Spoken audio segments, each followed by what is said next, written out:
Oui, Donc, on est arrivé aujourd'hui donc au chapitre 3. On avait vu hier, on avait expliqué donc dans les deux précédents chapitres que dans chacun d'entre nous, il y a donc deux âmes. Une âme qui vient, elle, de ce qu'on appelle le niveau de la partie du mauvais penchant, donc lié avec toute la dimension d'attirance vers les choses matérielles, vers tout ce qui est le contraire du spirituel qui donc se trouve en nous et apporte donc son influence. Et il y a cette autre âme, l'âme qui est donc une âme qui est uniquement donnée au peuple juif, qui est donc ce qu'on appelle Nefesh Elokit, l'âme divine, donc qui elle-même, cette âme divine, donc est donc ce qu'on appelle plus généralement le bon penchant, l'âme Yetzer Tov et ainsi de suite. Et donc cette âme divine, comme on l'avait expliqué, se divise en trois. En fait, elle possède donc trois niveaux de rayonnement, si on peut dire, puisque c'est d'intensité de rayonnement, donc qui sont donc les trois niveaux de Nefesh, Ruach et Neshama. Alors aujourd'hui, donc dans ce chapitre 3, Perek Gimel, on est à la page Zayin, donc on est aujourd'hui donc 25 qui se lèvent. Eh bien, on va commencer un petit peu à rentrer dans le détail, l'explication de ce qu'est effectivement donc ce que représentent ces trois niveaux qui se trouvent donc au niveau de l'âme.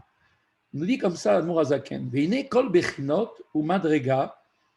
Alors, chacun de ces trois niveaux, donc rappelez-vous, ce sont trois niveaux de l'âme qui sont donc Nefesh, Ruach et Neshama. Chacun d'entre eux est composé de 10 facultés, donc qui sont, comme on l'avait vu, donc les 10 sphirotes. Et donc ici, effectivement, dans d'autres textes, on voit que Rabbi Shneur Zalman précise que l'âme est composée de 10 facultés, qui sont donc les 10 sphirotes, mais plutôt il précise en fait dans d'autres chapitres qu'elle s'exprime et se manifeste à travers celle-ci, car l'âme elle-même est essentiellement indéfinissable et bien évidemment indivisible. Donc, chaque niveau de rayonnement de cette âme eh bien, est en fait complètement insaisissable au-dessus de toute perception. Et quand elles viennent donc s'exprimer, se manifester à travers les sphirotes, ce n'est que seulement quand elles descendent à ce stade-là pour pouvoir ensuite s'exprimer et avoir effectivement une incidence dans ce monde. Mais en soi, elles-mêmes, elles n'ont aucune définition. D'accord. Donc, de dire que de Nefesh, Ruach, Neshama, qui donc, sont en fait, ce sont des trois niveaux de l'âme, que c'est plutôt Nefesh, Ruach, Neshama qui sont en fait une manifestation dans le corps de l'homme. Non, il faut savoir que ce sont des manifestations effectivement, mais qui sont descendues au niveau donc des sphirotes, car les niveaux, ces rangs d'âme ne sont pas les manifestations qu'elles représentent, les manifestations n'étant que des outils, des moyens pour pouvoir s'exprimer dans ce monde. Donc rappelez-vous bien, donc, donc chacun de ces trois niveaux, Nefesh, Ruach, Neshama, est composé de 10 facultés, donc les 10 sphirotes que nous connaissons. Pourquoi 10? Pour quelle raison? Effectivement, eh bien, Keneged, Eser Sirot Elionot, Shenishtal Shelu Mehen, eh bien, ces 10 facultés, ces 10 facultés correspondent aux 10 sphirotes supérieures qui sont des manifestations divines. De la même façon dont elles sont elles-mêmes issues, ces 10 facultés en nous, eh bien, à travers l'ordre de l'enchaînement des mondes. Donc, de la même manière, eh bien, nous sommes créés à l'image de Dieu, c'est en ça qu'il est marqué « faisons l'homme à notre image ». Eh bien, ce qui est à l'image de Dieu, c'est la manière comment s'exprime la partie divine qui est en nous, cette âme divine qui se divise donc en Nefesh, Ruach et Neshama, qui sont donc ces trois niveaux de radiation, de rayonnement de l'intensité de l'âme dans le corps et qui va donc se manifester à travers les 10 facultés. Pourquoi 10? Parce qu'elles sont ni plus ni moins le reflet des 10 sphirotes supérieures, les manifestations divines, puisque Dieu, si on peut dire à l'image de Dieu, eh bien, qui utilise ces manifestations, Dieu vient se révéler à travers la création tout entière, eh bien, nous aussi, nous possédons cette même forme de manifestation qui nous est donnée à la partie divine qui est en nous. Donc, les différentes 10 sphirotes sont décrites un petit peu plus en détail. On le verra dans Igrot à Kodesh, qui est donc la quatrième partie du Tanya, dans le chapitre 15 et aussi dans d'autres textes. Ici, on nous dit que immédiatement, ces 10 sphirotes sont divisées, Nirlekot, les Shtaim sont divisées en deux catégories générales. Quelles sont-elles? She'en Shlosh Imaot Vesheva Kfulot. Elles sont, ces deux catégories sont en fait appelées trois mères, des mamans. Hein. Trois de ces sphirotes sont appelées des mères. Pourquoi? Eh bien, parce que comme les mères, comme les mamans, elles sont la source des 7 autres sphirotes et elles sont appelées aussi, les autres, les 7, sont appelés les 7 doubles. Donc, on voit que les 7 attributs divins appelés doubles, pourquoi est-ce qu'ils sont appelés doubles? Eh bien, parce que chaque attribut émotionnel se manifeste lui-même sous deux aspects. Il y a deux formes de manifestation. Comme il sera expliqué plus loin, comme on verra par la suite, il y a dans chacune des sphiras une manifestation qui est intérieure et une manifestation qui sera extérieure. Pour donner un exemple immédiat, par exemple, un sentiment d'amour est une manifestation intérieure de la sphira de Chesed. Et cette manifestation qui est intériorisée, eh bien, va s'exprimer à l'extérieur par un acte d'amour qui peut être, par exemple, la charité. Voilà. Donc, on a bien, effectivement, à chacune de ces 7 attributs donc, émotionnels, la possibilité donc, de deux aspects, un aspect intérieur profond et un aspect extérieur. Pirouche. Alors, tout de suite, Admor Azaken nous donne l'explication donc, de ces 10 manifestations, ces 10 facultés qui sont donc au stade divin, donc les 10 manifestations de Dieu à travers l'enchaînement de tous les mondes. Eh bien, Pirouche, eh bien, l'explication, c'est, vous avez donc dans les Sphirot, Chochma, Bina, Da'at, il y a donc ce qu'on peut dire la Chochma, qui est donc traduit comme étant la sagesse, Bina, traduit comme la compréhension, et Da'at, traduit comme la connaissance.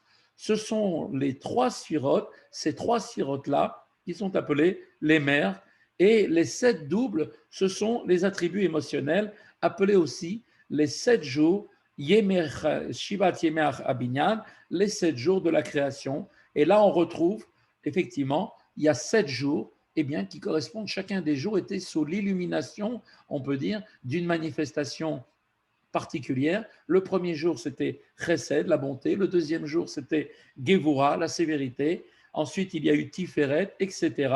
Les 4 autres sont Netzar, la victoire, Od, la splendeur, Yesod, le fondement, et Malchut, la royauté. Donc, chacun de ces attributs, si on peut dire, de ces manifestations divines, a été le vecteur pour créer le jour, selon son jour, donc toute la création voulue par Akadosh Baruch Hu.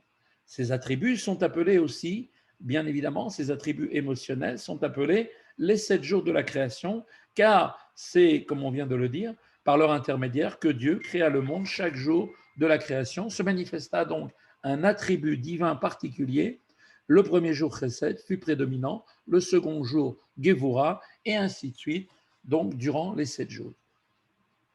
Vechen, il nous dit tout de suite, Admor Azaken, et donc ce parallèle, on le retrouve aussi, Benefesh à Adam, dans ces 10 mêmes, donc de même, ces 10 sphirotes sont divisées en deux catégories générales, ainsi dans l'âme juive, les 10 facultés de l'âme sont-elles divisées, elles aussi, en deux catégories d'ordre général, que l'on appelle première catégorie générale, le sechel, l'intellect, et ce qui s'appelle les midot, qui sont les facultés émotionnelles. Alors, à Sechel, le Sechel lui-même, cette première catégorie d'ordre général, comprend Kolel, Chochma, Bina, Da'at, Vamidot, Enavat Hashem, Parado, Virato, Lifaro. Donc, la catégorie de l'intellect comprend elle-même les 3 facultés intellectuelles, Chochma, Bina et Da'at, qui donne l'acrostiche Chabad, et les facultés émotionnelles, qui portent les mêmes noms que les 7 sphirotes qui leur correspondent, Chesed, Gevura, eh bien, sont chacune d'entre elles une manifestation donc d'une faculté, c'est la faculté d'aimer Dieu, la peur d'avoir la peur et la crainte de Dieu, la glorification de Dieu, et ainsi de suite. Chaque émotion, chaque sphira émotionnelle en nous a cette capacité de créer une émotion vis-à-vis d'Akadosh Baruch Hu pour le servir. L'amour et le chesed, la bonté, sont liés parce qu'ils sont respectivement l'aspect intérieur sentimental et extérieur, la pratique du même trait. Donc quand j'aime Dieu, d'accord, ça c'est un sentiment intériorisé, qui est un sentiment, un aspect intérieur. Et quand maintenant je mets en pratique dans mon service de Dieu le fait d'accomplir la Torah et les Mitzvot, eh bien c'est la partie pratique, ce qui est mis en pratique concrètement de cet amour que j'ai conçu pour Dieu. La peur et la crainte de Dieu correspondent à la Gvura parce qu'ils sont à la fois son aspect et ils sont donc l'aspect extérieur et en même temps l'aspect donc intérieur. Vechabad, Nikreu, Imot, ou Makor, la Midot, qui Amidot, En Toldot Chabad. Et donc Chabad, elles-mêmes, les facultés intellectuelles, sont appelées les mères, donc les mamans, et elles sont donc la source des Midot, qui sont donc effectivement donc comme leurs enfants. Les facultés émotionnelles, car ces Midot, les Midot qui sont les facultés émotionnelles, eh bien, vont naître de ce niveau de Chabad.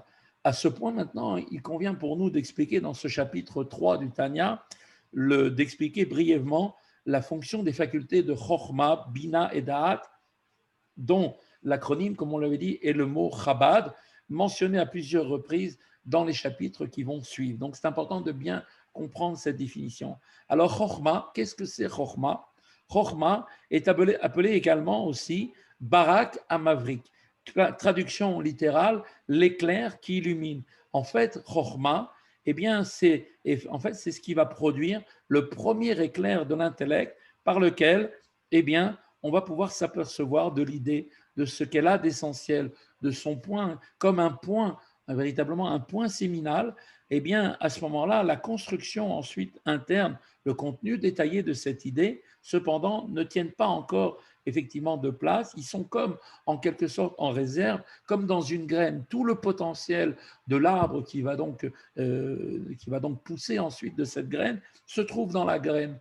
Pareil, eh bien, Chokhmah, c'est la même chose. Tout ce qui est dans le point de Chokhmah comparé à une graine, eh bien, est comme cet éclair, l'éclair qui illumine et qui nous permet de savoir exactement en un instant ce qu'il va y avoir effectivement dans le côté complet de l'idée qui a été développée. Une image, on donne un peu à quoi ça correspond, c'est comme quelqu'un qui se trouve dans une pièce qui est obscure, on allume en une fraction de seconde, on allume et on éteint la pièce, la personne voit en une fraction de seconde tous les meubles, toutes les choses qui se trouvent dans la pièce, elle les a vues, maintenant, elle doit se rappeler, définir tout ce qu'elle a vu. Eh bien, effectivement, tout cela est tenu comme en réserve et ils n'apparaissent pas dans leur transparence. La Chassidoute utilise l'image d'un point en définissant Chokhmah qui comporte donc une longueur et une largeur sans que celle-ci apparaisse à l'évidence. C'est ça le principe même du point. Le point est quelque chose qui va ensuite s'élargir dans la longueur et dans la largeur. Et effectivement, c'est comme la lettre Yud, parce que la lettre Yud est un point et qu'elle est le démarrage de toutes les autres lettres. Ainsi, donc, ainsi étendu vers la solution d'un problème, d'abord, on va percevoir d'abord dans un éclair intuitif qu'il peut être résolu par tel mode de raisonnement, et à cet instant, les détails de la solution effective sont encore ignorés au stade de Chokhmah. Pourtant, à ce stade-là, on sait d'ores et déjà que le principe en est déjà découvert. C'est ce qu'on appelle donc l'idée qui a été découverte. La faculté de Bina ensuite, qui est donc la compréhension, entre alors en jeu. Par le truchement d'une profonde réflexion, l'idée commence à s'éclaircir. Les détails donc de cette idée apparaissent et se cristallisent jusqu'à ce qu'elle devienne parfaitement claire. Pour reprendre la terminologie, là encore, de la Chassidoute, dans toute sa largeur et dans toute sa longueur. Ainsi, nos Chachamim décrivent-ils la fonction de Bina par l'expression Mevin Davar, Mitor Davar. C'est la fonction, la qualité, la capacité de comprendre ou de déduire une chose à partir d'une autre. C'est la partie analytique, le développement. C'est-à-dire que ce qui était auparavant condensé dans l'éclair intuitif de Chokhmah est maintenant pleinement révélé et parfaitement compris. Donc c'est ça le principe de Bina. Après que l'idée maintenant ait été comprise dans toute sa longueur et dans toute sa largeur, l'analyse ayant été faite dans toutes les formes, alors à ce moment-là, du fait qu'elle a été comprise dans tous ses détails et dans toutes ses ramifications, elle peut être ensuite l'objet d'une profonde méditation. Et celui qui médite en vient alors à quel niveau? Eh bien, en quelque sorte, il fait corps lui-même avec la chose, au point il va complètement en faire véritablement donc une fusion totale avec l'idée qui a été développée. Au point lui-même, tellement il va fusionner avec cette idée-là, qu'il est au stade de pouvoir dépasser. C'est quelque chose qui peut donc au point de dépasser le stade de la seule compréhension, car par la méditation, on intègre véritablement l'idée et à ce moment-là, elle devient notre véritable vécu, notre expérience, pour véritablement la ressentir ensuite. Et c'est au terme d'un tel processus, donc, qu'on peut effectivement être effectivement sensible à une idée. Par exemple, pour donner un exemple, par exemple, la compréhension de la valeur de tel objet. Alors, on va réfléchir, par exemple, tel objet qui est en or avec des diamants, eh bien, va éveiller un sentiment d'amour à son égard. Par contre, si au contraire, son caractère nocif est compris, imaginons, on est devant quelque chose, on est devant nous, devant un arbre ou un serpent qui est quelque chose qui peut nous faire du mal, eh bien, cela va créer en nous, après qu'on ait réfléchi et qu'on ait analysé, qu'on ait bien, donc, effectivement, donc, intégré cette idée-là en nous, eh bien, à ce moment-là, on va vouloir avoir par ce sentiment de crainte, s'éloigner. Cette faculté donc de se pénétrer d'un concept jusqu'à en éprouver une émotion est appelée da'at, la connaissance. C'est en cela que s'exprime da'at. Ce terme se rapporte aussi étymologiquement à l'expression du verset qui est rapporté dans Bereshit. C'est marqué et Adam connu Chava, où le verbe là-bas connaître dénote l'attachement et l'union.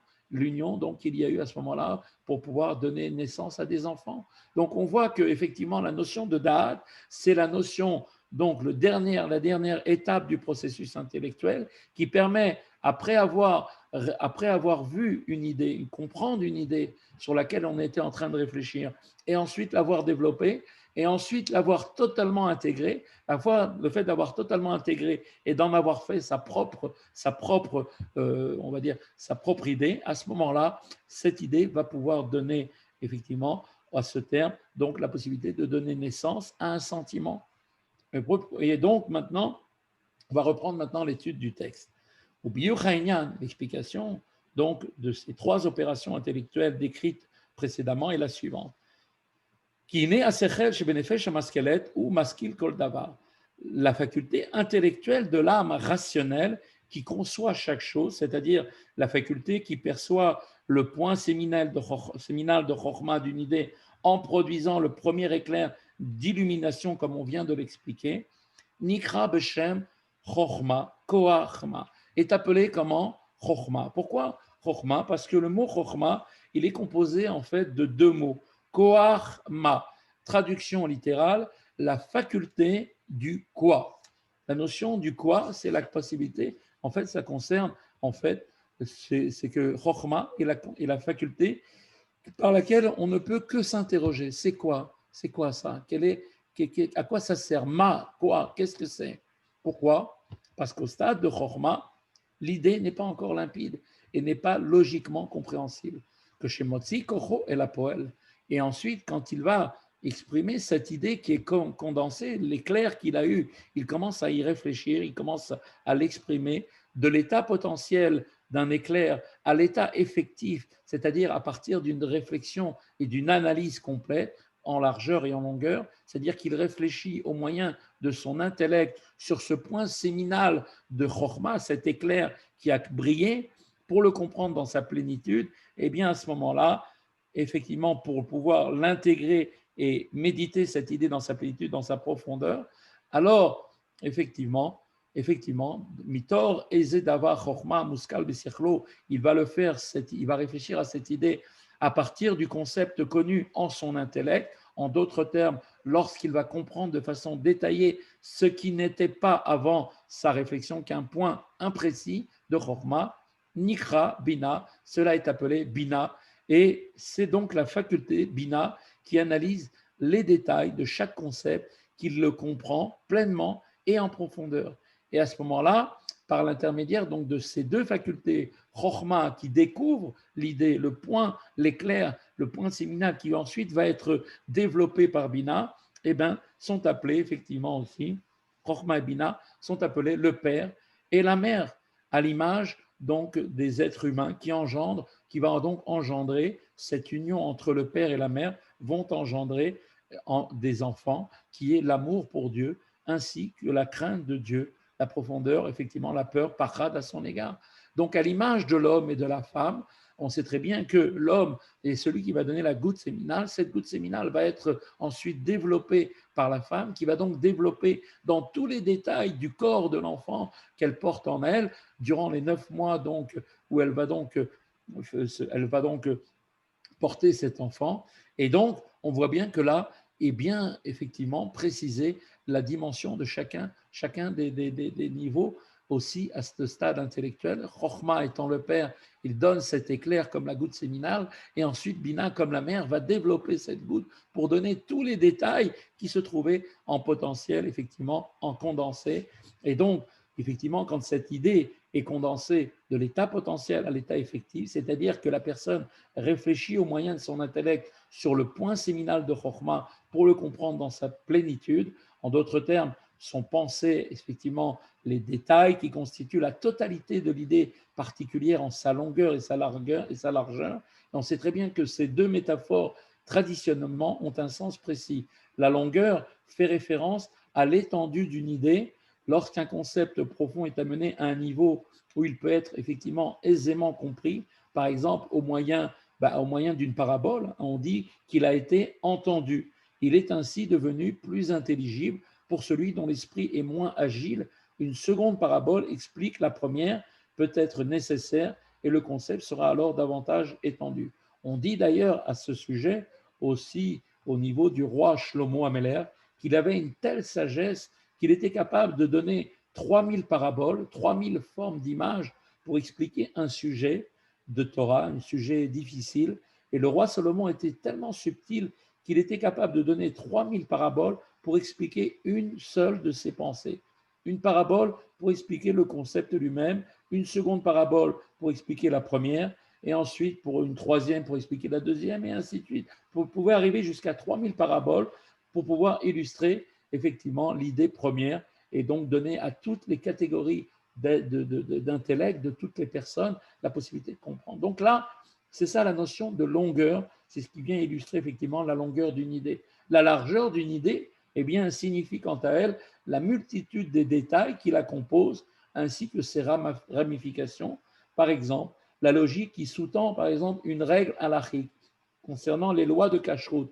Eh bien, les lois de Kashrut et peut également trouver une application dans les lois relatives aussi aux litiges financiers, puisque les grands principes de la Torah sont unis les uns aux autres. C'est simplement il est nécessaire de faire ce lien, c'est la faculté qu'ont les grands rabbanim de pouvoir, à travers une simple halakha qui parle de kashrut, comprendre le principe divin de quelle doit être la réflexion et quelle doit être ensuite la finalisation de cette réflexion. Et on voit qu'une loi de kashrut peut aussi régler un problème dans des litiges financiers parce que c'est le même mécanisme, c'est la même forme. Et là, ça s'appelle la largeur d'une idée. Et c'est là la signification du mot léachro, pleinement, pour comprendre le concept intellectuel dans son intégralité, dans sa longueur et dans sa largeur. Donc à ce stade-là du Tanya, donc nous avons compris aujourd'hui qu'il y a donc effectivement donc ces deux facultés premières que sont Chochma, qui est donc le niveau de comme le père qui donne cette idée, la première idée comme une goutte séminale. Bina est donc le niveau de la mère qui va donc maintenant avoir un travail de détailler, comme une maman va détailler à partir de la goutte séminale l'ensemble du corps, dans tous les détails du corps de l'enfant. Et bien pareil, Bina, dans l'intellect, a cette faculté de détailler dans toute sa largeur, dans toute sa longueur, l'idée qui a été effectivement établie au préalable. Voilà, donc on a terminé le cours d'aujourd'hui.